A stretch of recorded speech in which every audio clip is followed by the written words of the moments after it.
Yan guys, good morning. Yan, habang nanguha po tayo ng lumapit po sa atin yung pusa na pinapakain po natin. Pusang gala at may dalawang anak po siya na maliit. Yan, mamaya-maya guys, babalikan po natin to para pakainin.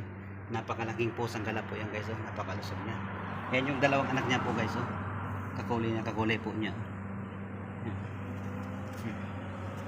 Yan guys, oh. Yan po.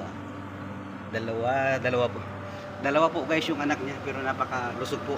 Napakalusog. Mga ilang araw pa lang po to guys bago pinanganak. Yan, hindi man lang niya guys madala sa magandang pwesto. Mahirap kasi pakialaman dahil kilala po natin guys ang pusa. Pag hinahawakan po natin, nililipot po natin yung higaan nila. Pusa po nilang tinatanggal yan. Dahil ayaw nila na tao mismo yung maglilipat ng mga anak nila. Ang gusto nila, sila po yung maghahanap ng pwesto nila. Yan. Yan guys. Nagpupumigla siya. Kasi ang pusa guys, lalo na pag hindi sanay pong hawakan, pag nagpupumigla siya, ibig sabihin yan, dalawa lang yan. May anak at saka yung iba, hindi po gaano nahawakan. Po, yan. Babalikan po natin yan guys para pakainin po natin. Dalan po natin ng makakain man lang.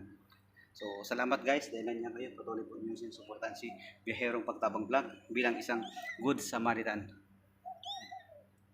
Pawisin na tayo. Madami na po tayo nagagawa ngayon. Yung araw. Guys.